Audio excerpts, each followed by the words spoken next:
Bapak Ibu yang dikasihi Tuhan, Jemaat GBI Radinten 2 yang diberkati. Hari ini senang sekali kita dapat berjumpa di dalam ibadah online. Mari kita persiapkan hati dan pikiran kita untuk memuji, menyembah, dan mendengarkan firman Tuhan.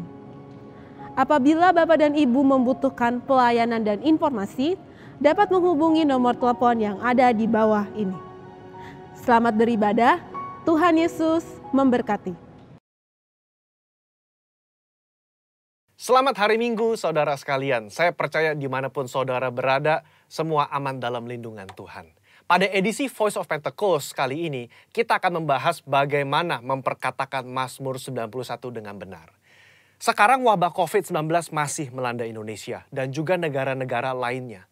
Umumnya, pemimpin gereja serta jemaat merujuk kepada teks Mazmur 91 sebagai doa permohonan perlindungan dari wabah COVID ini ataupun ancaman lainnya. Di gereja kita sendiri, gembala sidang dan pembina sudah mendapatkan tuntunan Roh Kudus mengenai memperkatakan Mazmur 91 beberapa tahun terakhir. Nah, seringkali yang menjadi pertanyaan jemaat adalah, kenapa sudah berdoa dengan Mazmur 91 tetap terkena COVID-19? Atau apa bedanya memperkatakan Mazmur 91 dengan mantra atau jimat? Untuk itu, mari kita simak pembahasannya sebagai berikut. Poin yang pertama, Mazmur 91 itu dipilih sebagai rujukan doa permohonan perlindungan. Di dalam Alkitab, baik di dalam Perjanjian Lama maupun Perjanjian Baru, ilmu sihir itu kenajisan bagi Tuhan. Cara memperkatakan Mazmur ini adalah sebagai doa permohonan kepada Tuhan. Sebagaimana si penulis Mazmur juga menggantungkan hidupnya kepada Tuhan. Pemazmur berdoa kepada Tuhan, tempat perlindunganku dan kubu pertahananku, Allahku yang kupercayai. Hal ini menunjukkan penekanan sumber perlindungan tidak terletak dari teks tersebut, tetapi dari Tuhan yang dikenali dengan intim. Dialah yang memberikan perlindungan tersebut. Kedua, kalau saudara membaca kalimat-kalimat yang dipakai, seperti malapetaka tidak akan menimpa kamu, tulah tidak akan mendekat kepada kemahmu. Itu adalah pernyataan iman sang pemazmur kepada Tuhan yang melindungi. Kebenaran ini bukan berarti orang percaya tidak akan pernah mengalami bahaya atau sakit penyakit semasa hidupnya. Tetapi di tengah-tengah masa susah dan kesesakan hidup pun, Allah turut bekerja dalam segala sesuatu untuk mendatangkan kebaikan bagi mereka yang mengasihi Dia. Poin nomor 2. Bagaimana dengan orang percaya yang sudah memperkatakan Mazmur 91 namun terkena COVID-19 atau penyakit lainnya juga? Poin pentingnya saudara adalah memperkatakan dan membaca teks Mazmur 91 sebagai doa. Apa sih doa itu? Doa itu kan berarti memohon kepada belas kasihan dan kedaulatan Tuhan dalam bertindak. Di luar peristiwa COVID pun kita sering menjumpai orang-orang percaya yang terkena sakit penyakit atau bencana atau dia meninggal. Kejadian-kejadian ini kan tidak membuat kita kehilangan kepercayaan kepada Tuhan yang sanggup menyembuhkan dan melindungi. Iman kepercayaan umat Pentakosta itu adalah Allah masih berdaulat. Allah masih mau melakukan mujizat meskipun realitasnya ada yang sakit dan meninggal juga. Rasul Paulus berkata, siapakah yang akan memisahkan kita dari Kristus? Penindasankah? Kesesakan? Penganiayaan? Kelaparan? Ketelanjangan? Bahaya? Atau pedang? Tetapi dalam semuanya itu, kita lebih daripada orang-orang yang menang oleh Dia yang telah mengasihi kita. Saudara, konteks ayat ini menunjukkan orang percaya diizinkan masuk dalam kesesakan, masuk dalam bahaya mungkin, termasuk sakit penyakit. Bukan berarti kita tidak pernah mengalami bahaya dan ancaman sakit penyakit. Justru di tengah ancaman itulah kita berdoa Mazmur 91. Kita memohon kepada Tuhan perlindungan. Apapun hasilnya, iman kita berkata bahwa Allah itu adalah kubu pertahananku, Allahku yang kupercayai. Apa kesimpulannya? Iman kepercayaan orang Pentakosta adalah Allah tetap sebagai sumber perlindungan, sumber mujizat, sumber kesembuhan kita. Sikap kita sama seperti Mazmur 91. Bergantung, kita memasrahkan jiwa dan tubuh kita kepada Tuhan. Kita mempertahankan kesaksian iman dengan cara mempercayai firman Tuhan Meskipun realita dunia berbicara sebaliknya. Kita memperkatakan Mazmur 91 sebagai doa perlindungan dengan iman kepercayaan yang teguh bahwa Allah sanggup melindungi keluarga dan gereja kita. Saya berdoa saudara semua aman dalam perlindungan Tuhan. Tuhan Yesus memberkati.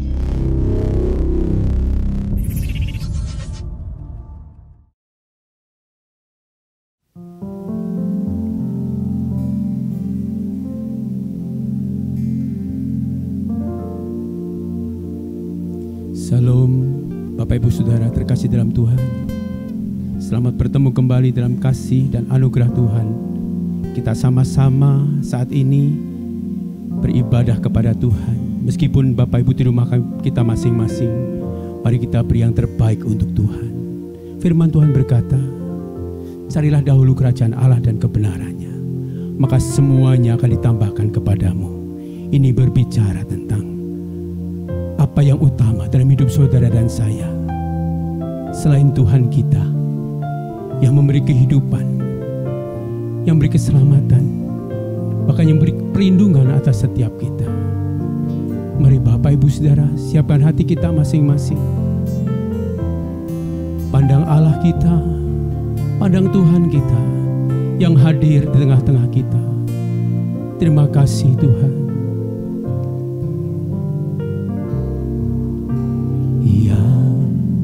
Terutama di dalam hidup ini, meninggikan nama Yesus. Katakan, yang terutama di dalam hidup ini, memuliakan namanya. Katakan kembali, yang terutama, yang terutama di dalam hidup ini, meninggikan nama Yesus. Yang terutama di dalam hidup ini, memuliakan namanya. Mari angkat tangan mengatakan, haleluya, haleluya, saya mau cinta Yesus. Haleluya, haleluya, saya mau cinta Yesus. Kami datang padamu saat ini Tuhan. Kami katakan, oh yang terutama di dalam hidup ini, meninggikan nama Yesus. Yang terutama di dalam hidup ini, memuliakan nama.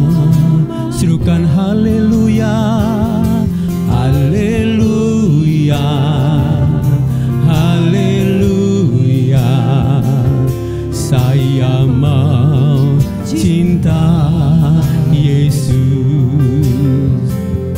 Haleluya, haleluya, saya mau cinta. Nyatakan haleluya, haleluya, haleluya, saya mau cinta Yesus. Haleluya, haleluya, saya mau cinta Yesus. Mari yang mengasihi Tuhan datang padanya, katakan, yang terutama di dalam hidup ini, meninggikan nama Yesus. Oh, yang terutama di dalam hidup ini,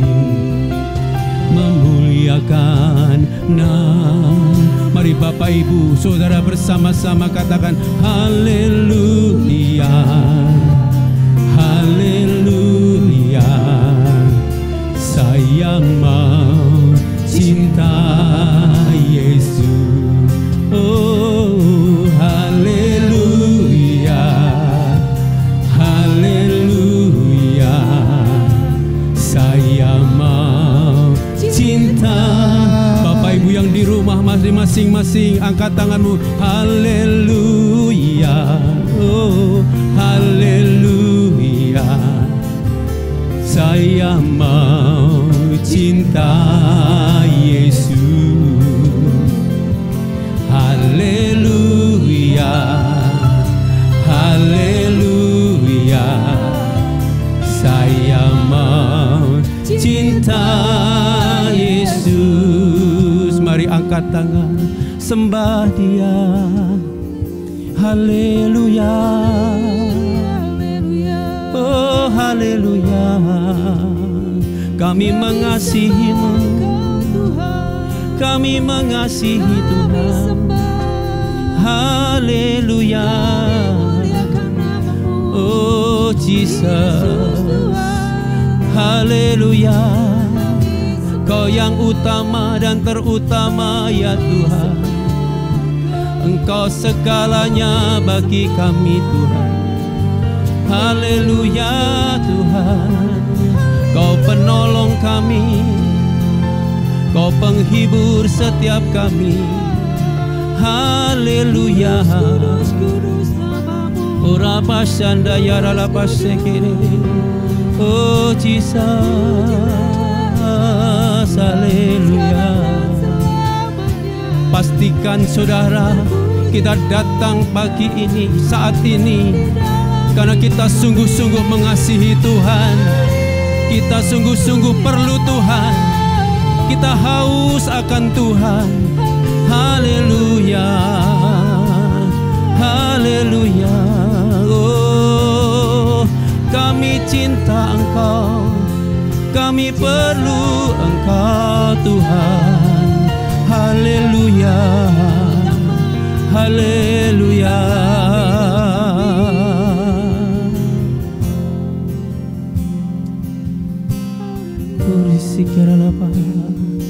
Haleluya, haleluya.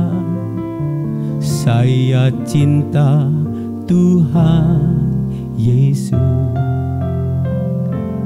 Haleluya, haleluya. Saya cinta Tuhan. Lagi katakan haleluya, haleluya, haleluya. Saya cinta Tuhan Yesus. Haleluya, haleluya. Saya cinta Tuhan. Mari angkat kedua belah tanganmu, katakan haleluya, oh, haleluya, oh, haleluya. Saya cinta Engkau Tuhan Yesus. Haleluya, haleluya. Saya cinta Tuhan. Sambil angkat tangan sekali lagi, katakan haleluya, haleluya. Oh, saya cinta Tuhan Yesus. Haleluya, haleluya. Saya cinta Tuhan. Oh, saya cinta Tuhan Yesus. Oh, segenap hati katakan sama-sama, saya cinta Tuhan Yesus. Oh, haleluya, oh, haleluya. Ya rala Jesus. Oh, diberkatilah orang yang menanti-nantikan Tuhan. Diberkatilah orang yang mengasihi Tuhan. Haleluya. Berkat sukacita, berkat kelimpahan, berkat kesembuhan dicurahkan bagi yang datang dan mengasihi Tuhan. Ora pasanda ya ralamu, sebab Engkau segalanya. Kaulah segalanya, oh, di dalam hidupku. Kami katakan kerajaan-Mu, kebenaran-Mu Tuhan, itu bagian kami, itu bagian Tuhan. Kaulah yang ku pandang selama hidupku, mengasihi-Mu, memuliakan-Mu, Bapa dan Raja. Bersama seluruh keluarga kita katakan sama-sama, Kaulah segalanya, oh, di dalam hidupku. Kerajaan-Mu, kebenaran-Mu, itu bagianku. Katakan dengan iman, hanya Tuhan yang kami pandang. Oh Tuhan, selama hidupku, oh Tuhan, mengasihi-Mu, memuliakan-Mu, Bapa dan Raja. Katakan kami mengasihi-Mu Tuhan, mengasihi-Mu, memuliakan-Mu, Bapa dan Raja. Mari nyatakan mengasihi, mengasihi-Mu, memuliakan-Mu, oh, Bapa dan Rajaku.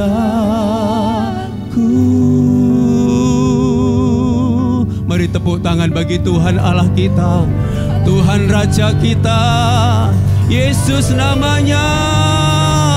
Dia ajaib, Dia luar biasa, Dia sanggup melakukan segala perkara. Terima kasih Tuhan, terima kasih. Sekali lagi tepuk tangan bagi Tuhan kita saudara. Haleluya. Kita percaya kita punya Tuhan yang luar biasa. Namanya Yesus Kristus Tuhan. Dia ajaib, Dia luar biasa. Kebesarannya tak tertandingi oleh apapun juga. Mari kita puji Dia, kita muliakan namanya. Tepuk tangan bagi Allah kita. Haleluya. Yes. Haleluya. Bila perlu mari berdiri bersama-sama saudara. Oh, kita tepuk tangan bagi Allah kita. Oh, sama-sama ya. Tak terbayang kebesaran-Mu dan tak terbanding kekuatan-Mu Tuhan. Kau megah bagiku. Segenap jiwa dan pengharapan telah ku serahkan untuk rencana-Mu Tuhan. Kau Raja atasku, katakan hanya Kau, hanya Kau yang layak ditinggikan. Ajaib Tuhan, ajaib Kau Tuhan, agung dan perkasa. Dengan iman katakan, Kau sumber kemenanganku, layak berkuasa, memerintah selamanya. Yesus Kaulah Raja mulia,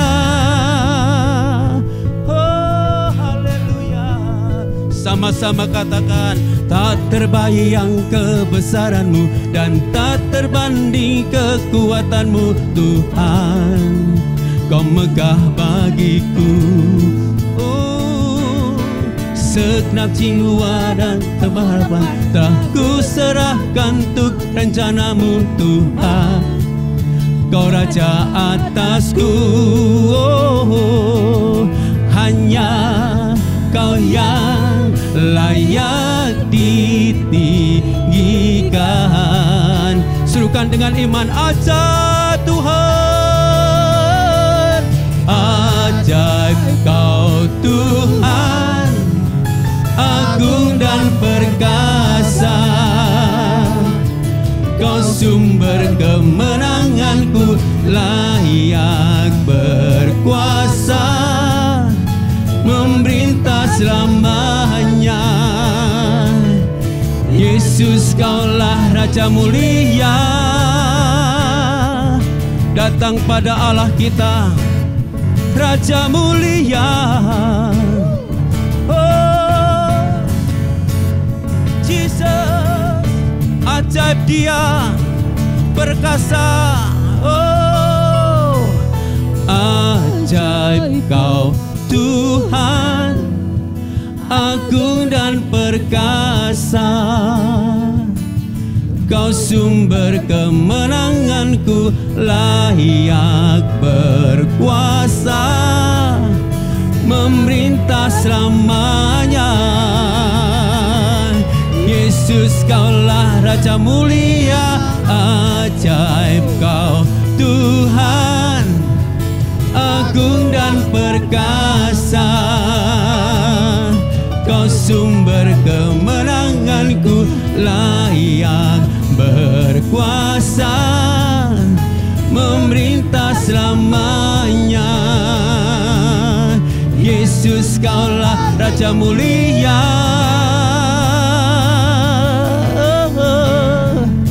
Raja mulia.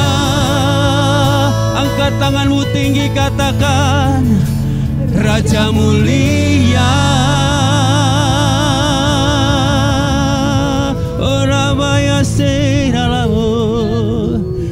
Haleluya, haleluya. Higarala baya sikina mayara, urebe sikina mayara la bayara mayara, urapa sikina mayara la bayara, urapa sikina mayara. Kami ada saat ini Tuhan, kami ada di rumah kami masing-masing saat ini Tuhan. Kami angkat tangan di hadapan Raja kami, pemilik hidup kami, yang berkuasa atas setiap kami, yang berkuasa atas setiap kehidupan kami. Kami percayai Tuhan keajaiban-Mu. Kami percayai Tuhan karya-Mu yang ajaib dalam hidup kami. Apapun yang kami alami dan kami hadapi hari-hari ini Tuhan, kami tahu Tuhan kami, Tuhan yang tidak pernah meninggalkan umat-Nya, bahkan Tuhan yang turut bekerja di dalam segala perkara buat kami semua. Mari angkat tanganmu, katakan dengan penuh iman di hadapannya, ajaib Kau Tuhan, penuh kuasa, sanggup pulihkan keadaanku. Dalam tangan-Mu seluruh hidupku tak akan goyah selamanya.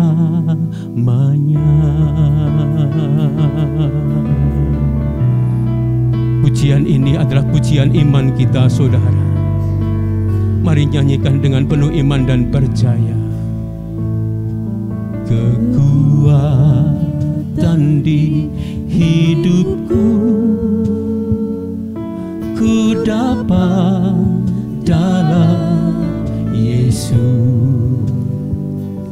Dia tak pernah tinggalkanku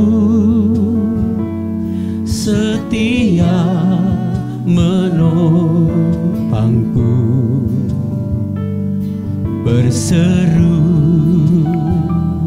berharap dalam Yesus. Katakan kembali, kekuatan di hidupku Tuhan, kekuatan di hidupku, ku dapat dalam Yesus. Dia tak pernah tinggalkanku, setia menolongku, berseru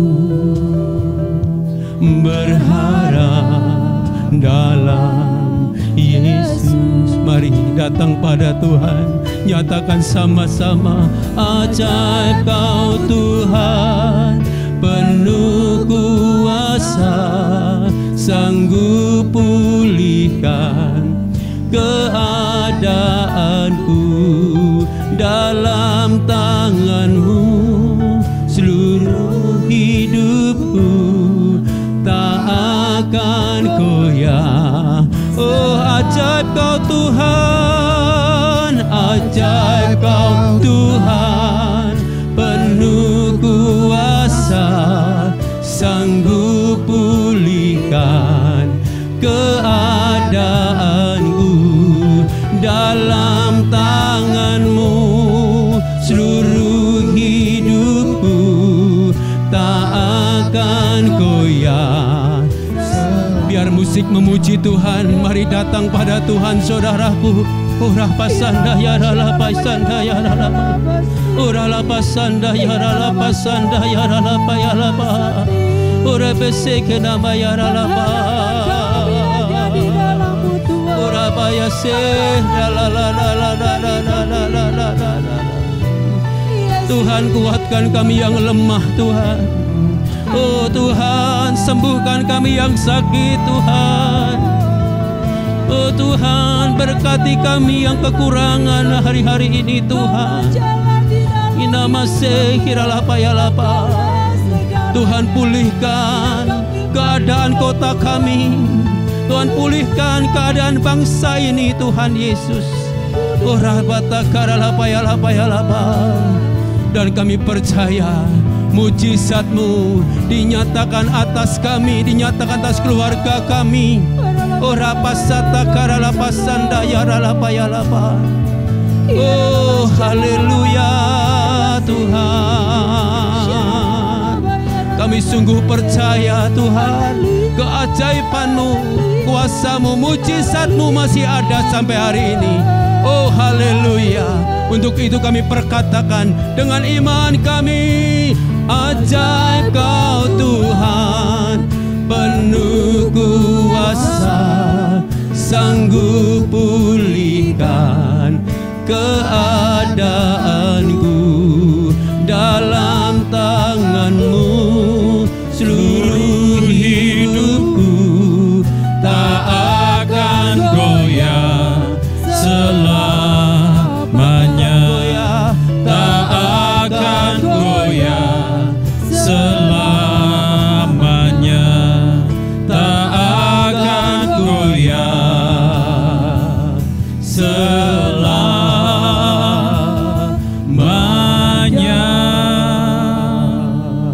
Kami tak akan goyah Tuhan, sebab kami percaya kami punya Allah yang dahsyat. Kami mau tetap bernyanyi sampai jiwa kami percaya, sampai hati kami mendengar sebuah lagu pengharapan kepada-Mu Tuhan. Sebab kami tahu dalam segala keadaan, dalam setiap peristiwa yang terjadi dalam hidup ini, ada tangan Tuhan yang terus menopang hidup kami. Terima kasih Tuhan. Oh ralapasyata karana. Haleluya. Ku kan bernyanyi sampai jiwaku percaya sampai hatiku mendengar lagu pengharapan. Ku kan berserah Tuhan, ku kan berserah. Ku tahu aku tak sendiri, ku yakin Kau mengasihiku. Bahkan di dalam api pun ku kan bernyanyi Tuhan, ku kan bernyanyi sampai jiwaku percaya, sampai hatiku mendengar lagu pengharapan. Lagu pengharapan, kami berserah, bukan berserah. Ku tahu aku tak sendiri, ku yakin Kau mengasihiku. Bahkan di dalam api pun, bahkan di dalam api pun, ku kan menyembah-Mu Tuhan, ku kan menyembah-Mu. Oh, sekali lagi mari Bapak Ibu yang ada di rumah-rumah, angkat penyembahan-Mu kepada Tuhan. Katakan, Engkau baik Tuhan, Engkau dahsyat Tuhan. Layaklah disembah Kau Tuhan, layaklah disembah Kau Yesus. Yesus, oh Yesus Tuhan, kami mau tetap menyembah-Mu Tuhan, kami mau tetap menyembah-Mu Tuhan. Syakara laba laba laba laba laba laba laba laba laba laba laba. Oh rapa syakara laba yara laba yara laba yara laba yara laba laba laba. Inamata sandaya rabase. Terima kasih Tuhan. Ini pengakuan kami di hadapan-Mu Tuhan, bahwa apapun yang terjadi, kami tidak akan pernah berhenti untuk menyembah Tuhan. Apapun keadaan yang terjadi dalam hidup kami mau tetap berharap dan berserah penuh kepada Tuhan. Sebab kami tahu, dari Tuhanlah datangnya pertolongan kami, dari Tuhanlah datang kekuatan kami, dan dari Tuhanlah sumber damai dan sejahtera kami. Terima kasih hari ini kembali Tuhan kami datang dalam ibadah online kami hari ini.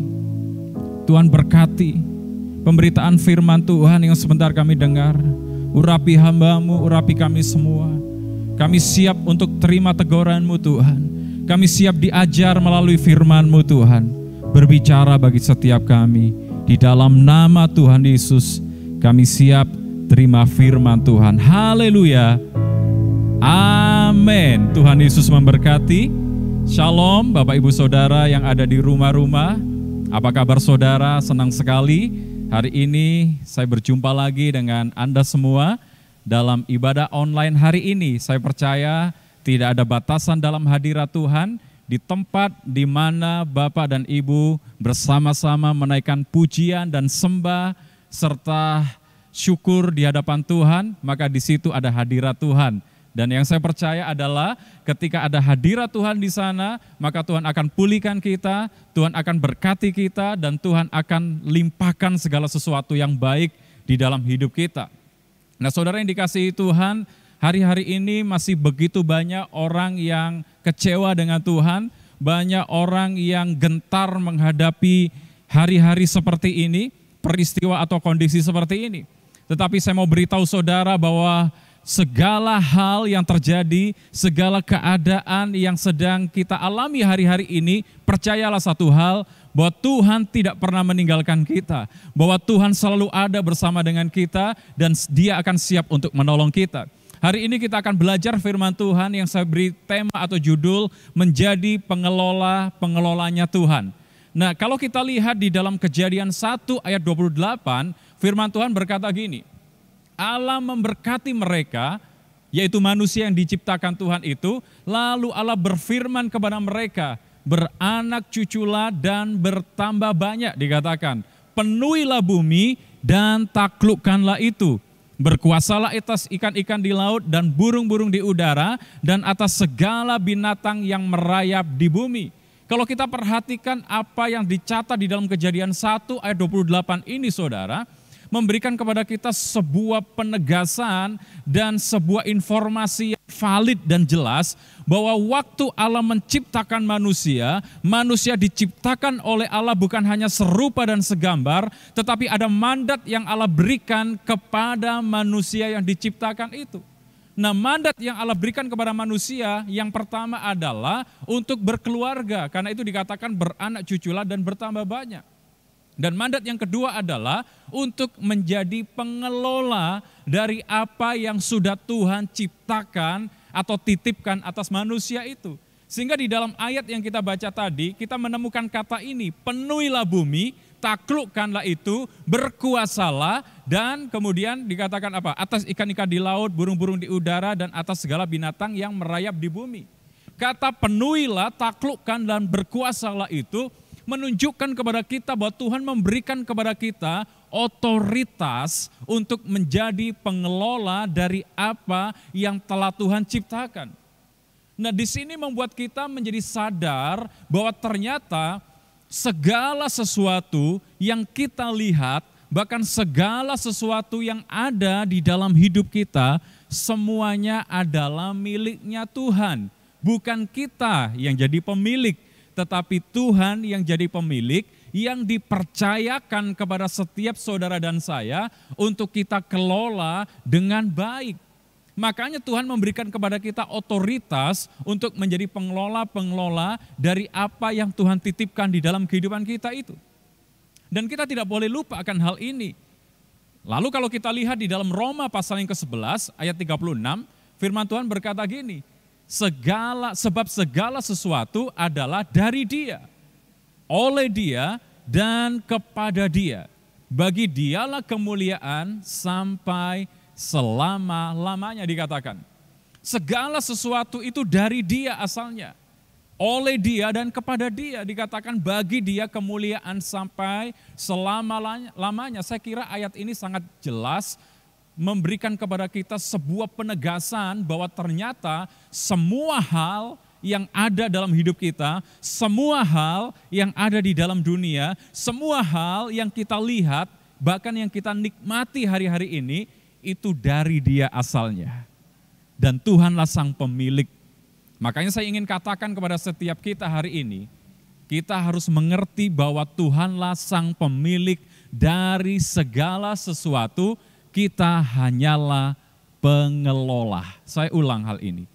Tuhanlah pemilik dari segala sesuatu dan kita hanyalah pengelolanya Tuhan.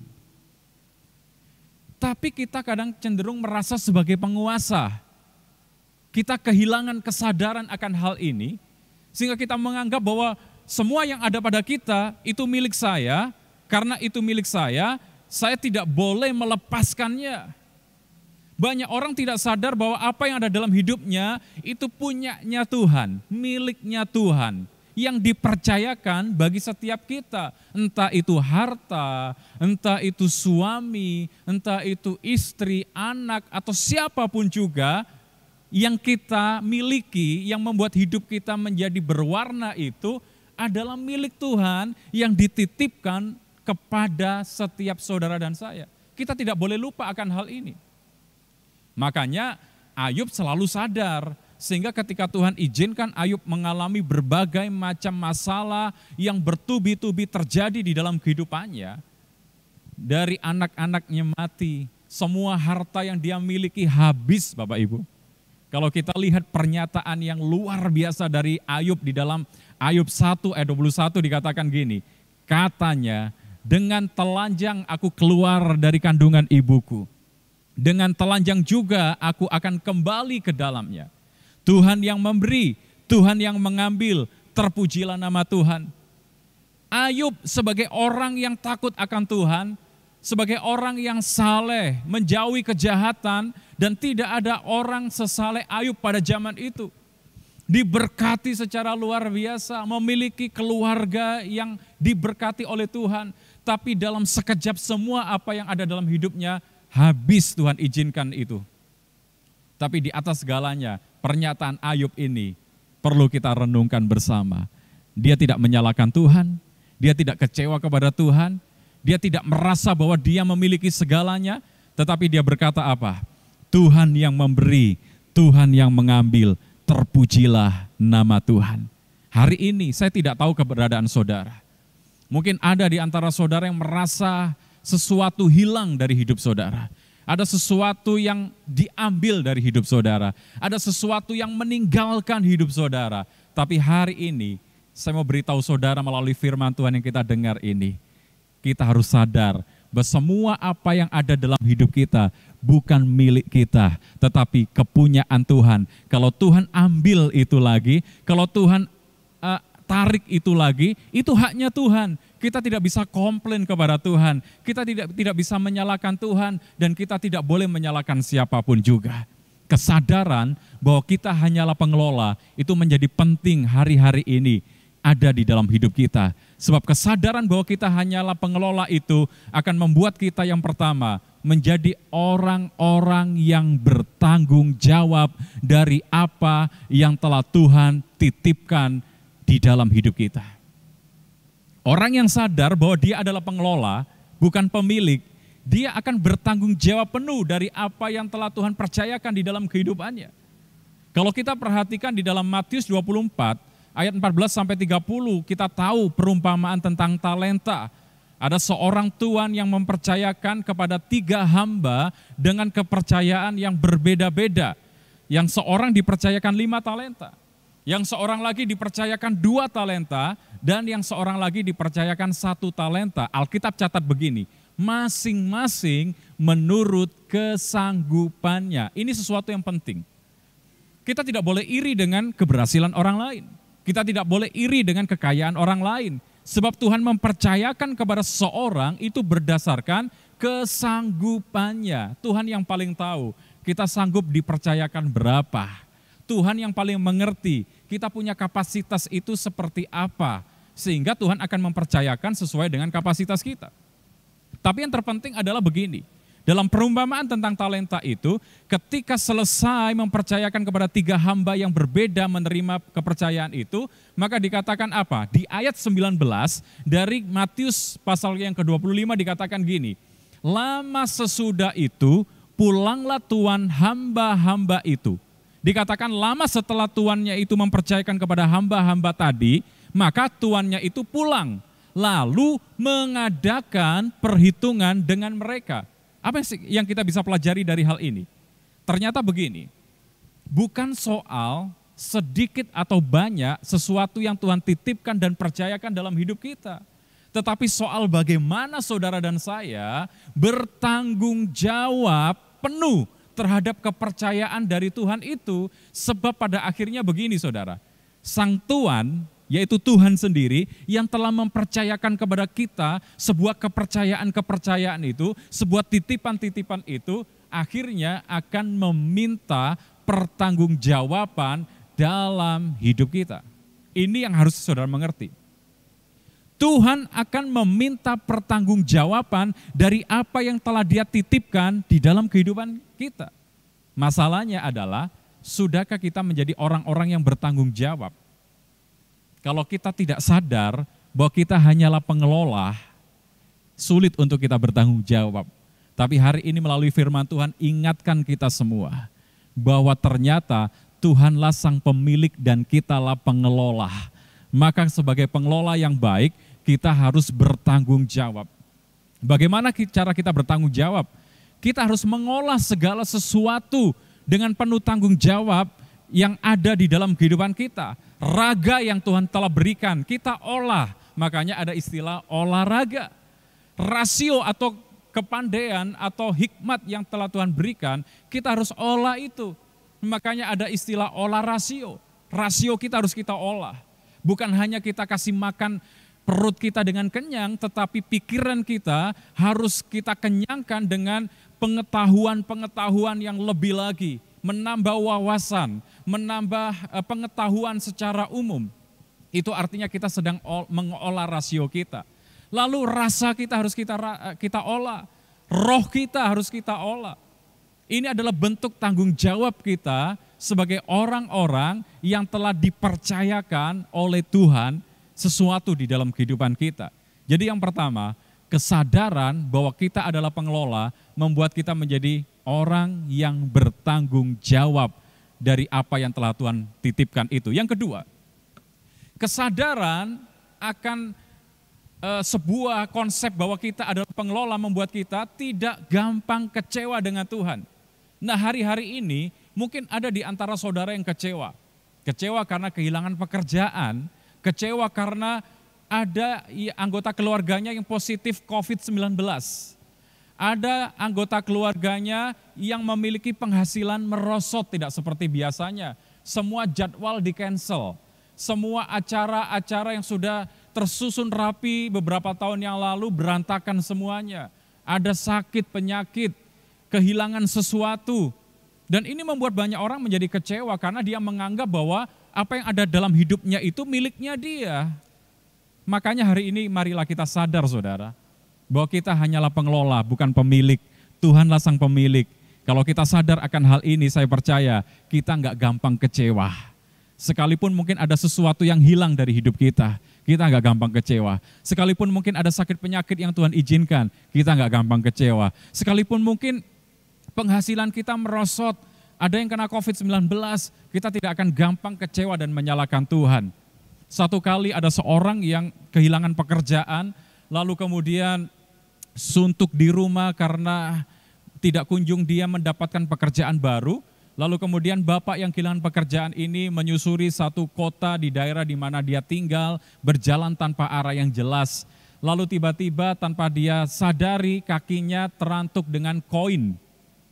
Lalu dia lihat koin itu sudah nampak koin yang lama saudara. Lama ada di daerah situ dan tidak ada satu orang yang menemukan. Dan dia lihat ya hanya hanya sekeping koin. Mungkin tidak ada nilainya. Tapi dia mulai ambil koin yang penyok itu yang membuat kakinya terantuk.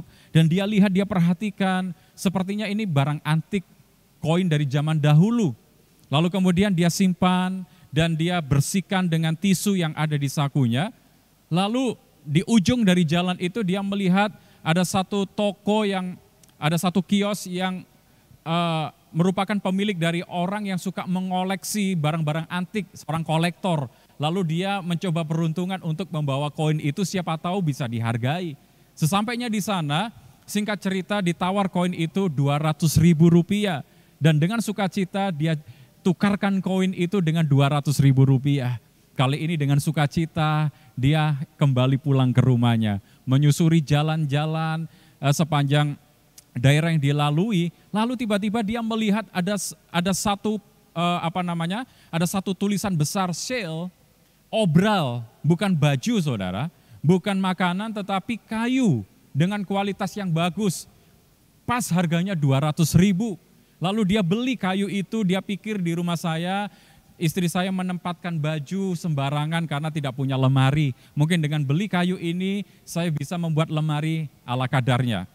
Lalu singkat cerita ketika bapak ini mendekati toko tersebut dan pas uangnya Rp200.000, dia beli kayu itu. Kali ini dia dengan sukacita memikul kayu pulang menuju ke rumahnya. Dan dia menyusuri sebuah daerah di mana di situ banyak pengrajin kayu dan pembuat mebel saudara. Dan ketika salah satu pemilik mebel melihat ada satu bapak yang membawa kayu tadi, maka dia berhentikan bapak itu dan dia nego untuk membeli kayu bapak itu karena dia tahu kayu tersebut kualitasnya baik. Tapi bapak itu keberatan saya tidak jual kayu ini karena saya membutuhkan untuk membuat lemari di rumah saya. Lalu pemilik mebel berkata gini, bagaimana kalau saya tukar kayu Bapak dengan lemari yang sudah jadi ini? Tanpa berpikir panjang, Bapak ini mengiyakan, oke saya setuju, tapi saya pinjam gerobak Anda untuk membawa lemari ini. Singkat cerita dengan sukacita saudara, dia pulang membawa lemari. Dia jalan menyusuri perumahan dan di situ ada satu keluarga yang baru pindah. Ketika seorang ibu yang membuka pintu mau membersihkan rumah di mana rumah yang baru dia tempati itu, dia melihat ada satu bapak yang sedang membawa gerobak. Di dalam gerobak itu ada lemari. Lalu dia berhentikan, Pak, saya mau beli lemari Bapak. Saya kebetulan baru pindah dan saya sangat membutuhkan lemari. Tapi bapak itu berkata, maaf Bu, saya nggak jual lemari ini karena saya juga membutuhkan di rumah. Bagaimana Pak kalau saya beli lemari Bapak itu seharga 1.500.000? Bapak ini mulai berpikir, saya waktu tadi datang ke kota, menyusuri kota ini, saya nggak bawa apa-apa. Tanpa saya sengaja, kaki saya tersandung koin penyok. Dan dari koin penyok itu saya tukar jadi 200.000. 200.000 saya belikan kayu. Kayunya tadi ditukar orang jadi lemari. Sekarang ibu mau beli lemari saya 1.500.000. Ini berkat yang luar biasa. Akhirnya dia mengiyakan. Karena saking sukacitanya, dia nggak hitung lagi 1.500.000 itu langsung dikantongin saudara. Dan dengan sukacita dia kembalikan gerobaknya, lalu kemudian dia pulang. Waktu dia ada di lorong gang menuju ke rumahnya, dia baru ingat, apa betul yang di saku saya itu 1.500.000, dia keluarkan lagi, dia hitung satu persatu.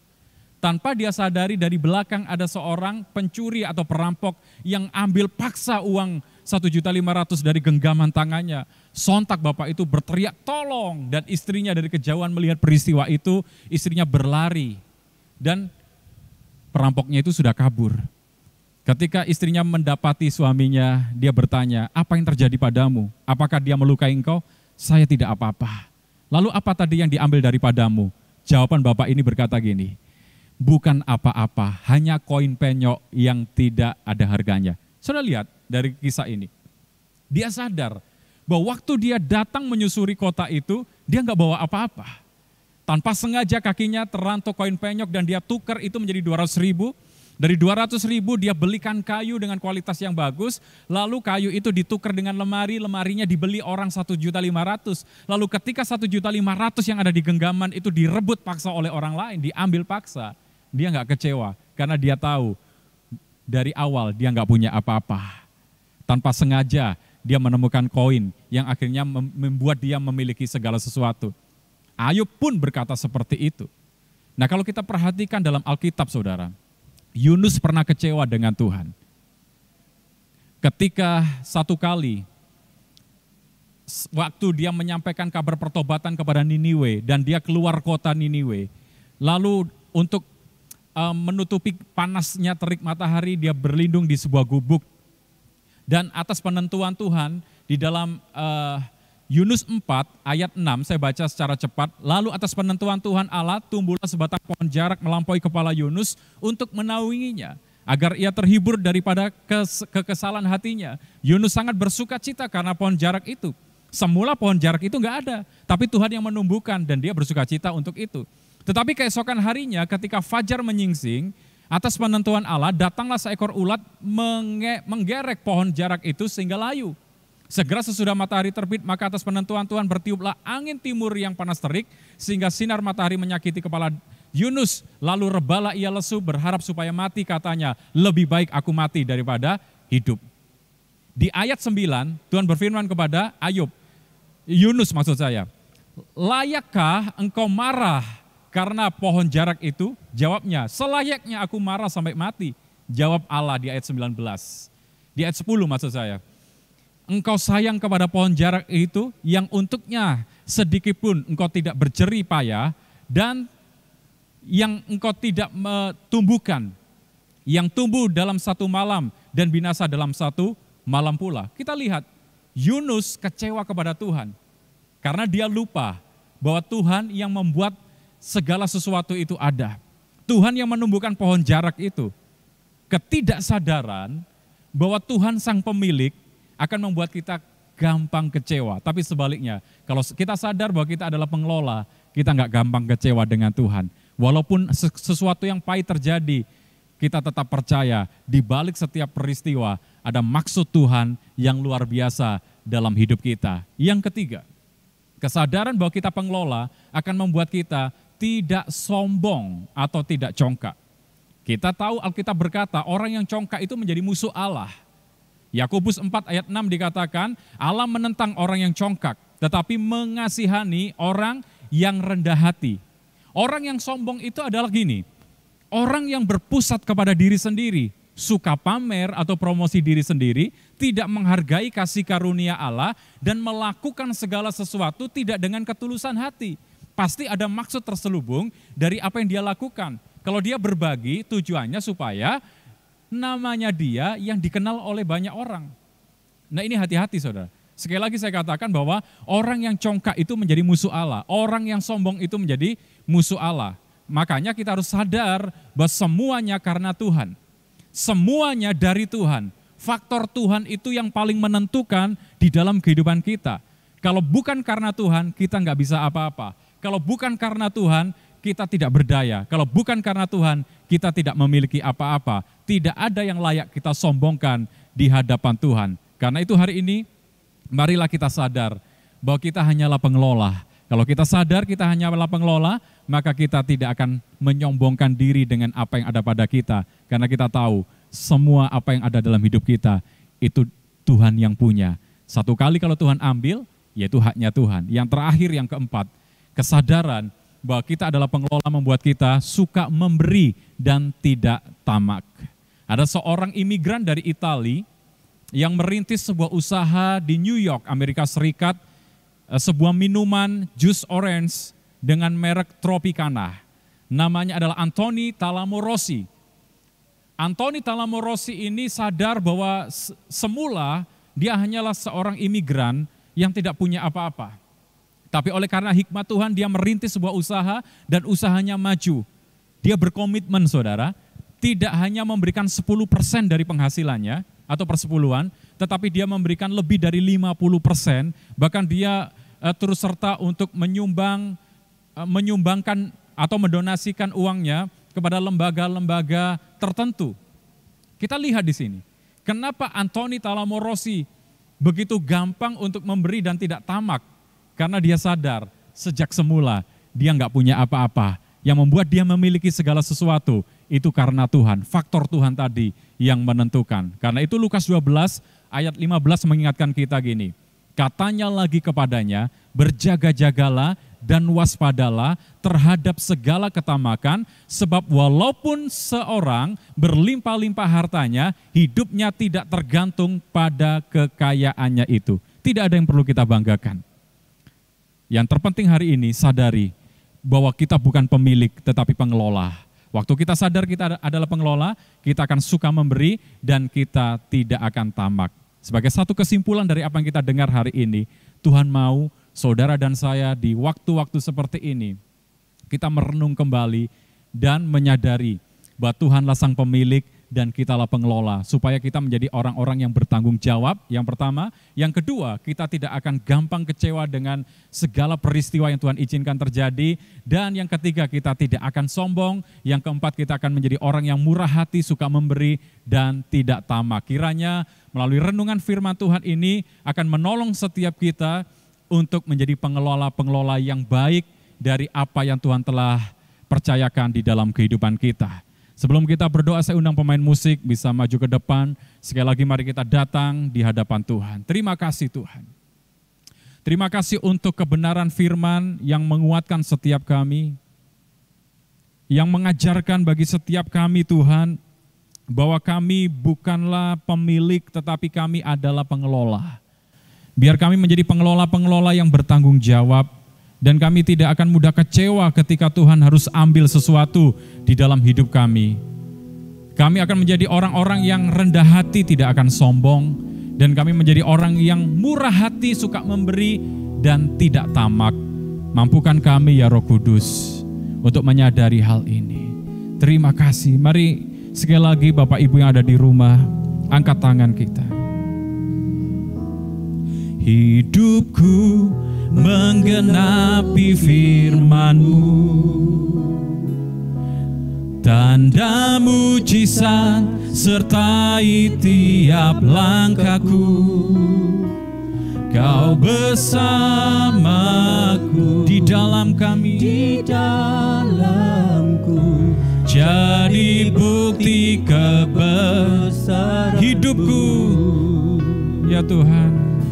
Hidupku menggenapi firman-Mu, tanda mujizat sertai tiap langkahku. Yes Lord, Kau bersamaku, ya Tuhan, di dalamku, jadi bukti kebesaran. Sekarang biar jemaat Tuhan yang di rumah-rumah yang menyanyikan pujian ini dengan segenap hatimu. Oh rapas syakara laba-laba, ya Tuhan. Oh rapa-rapa syekere. Ini pujian kami, ini pujian umat-Mu di rumah-rumah Tuhan. Haleluya. Dengar seruan kami Tuhan. Sekali lagi bersama-sama, hidupku menggenapi firman-Mu, tanda mujizat sertai tiap langkahku. Yes Lord, Kau bersamaku, di dalamku, jadi bukti kebesaran, jadi bukti kebesaran-Mu Tuhan, jadi bukti kebesaran, jadi bukti kebesaran-Mu, jadi bukti kebesaran-Mu. Kami bersyukur untuk firman yang telah mengingatkan bagi kami. Kami bersatu hati, hamba-Mu bersama dengan umat-Mu di rumah-rumah, para pelayan-Mu di rumah-rumah, berdoa mengangkat tangan kami untuk bangsa kami Indonesia. Berkati bangsa ini, pulihkan bangsa kami, berkati kota kami Jakarta Tuhan. Berkati setiap pemimpin yang Tuhan telah tempatkan atas negeri ini, atas kota kami Jakarta. Biar hikmat Tuhan turun atas mereka. Kami percaya Tuhan, di dalam setiap keadaan, dalam setiap kejadian, Tuhan tidak pernah meninggalkan kami.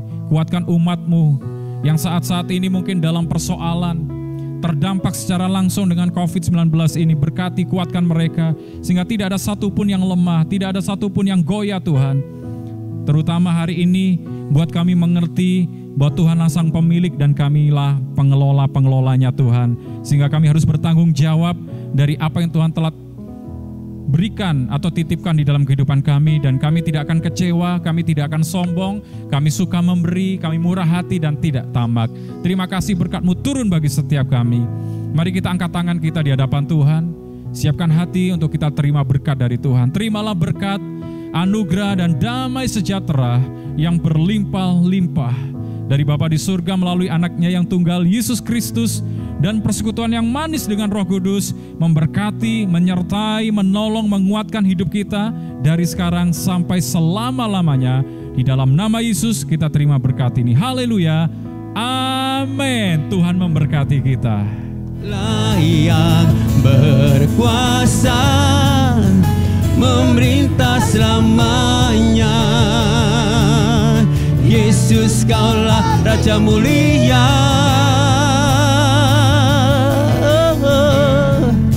Raja mulia.